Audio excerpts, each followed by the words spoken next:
At this time for a summer camp, teens climb, splash, drum, and make stuff. But they also learn about people, often family members, who are affected by cognitive and memory challenges like Alzheimer's and dementia. But maybe the most important thing they learn at this camp is that they are not alone.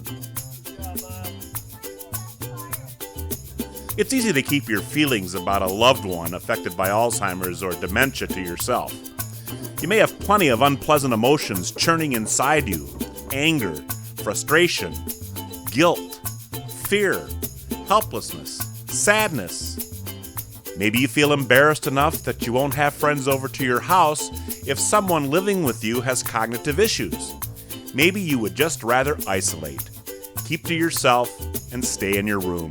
Maybe you don't understand why someone you love is confused by the disease. Maybe you feel like you get less attention at home. Maybe you feel that your normal is far different from other friends' normal, especially if part of your day is caring for someone affected by cognitive issues. But as these campers learn through a variety of activities and talks, these are very common feelings. One camper who lives with a father affected by Alzheimer's told the group that when she gets frustrated when her father says the same thing over and over, she goes outside and blows off steam by yelling.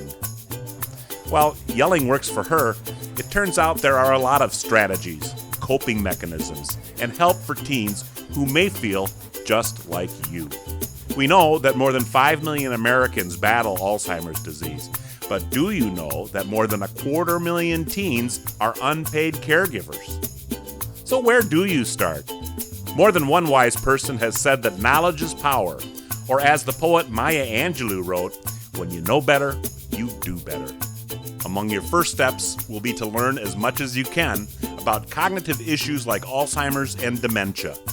More and more, there are books, websites, videos, social media, and organizations that can help you learn about these conditions.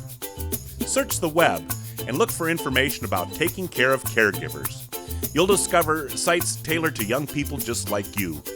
There are plenty of social media groups where people share experiences to help each other. You may even start one yourself. If you're looking for a topic for your next school paper, consider one about Alzheimer's or dementia.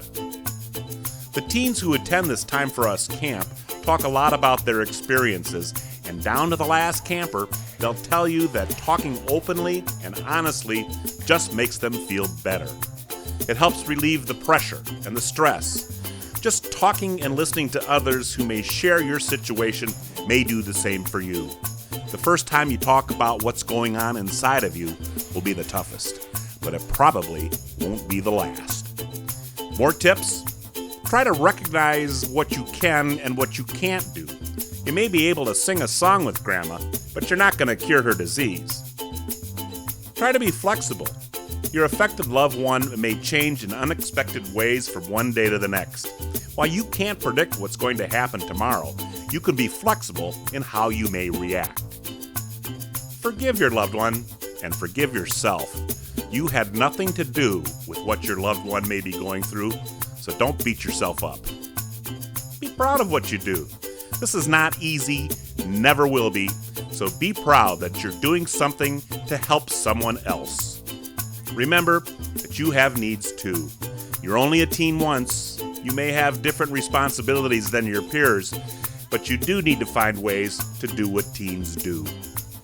When you first become aware that someone you love is affected by cognitive diseases, you may think that you're the only person in the world that feels the way you do.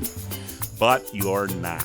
Just like you're not the only one who broke up with his girlfriend or failed a test at school, you are not alone.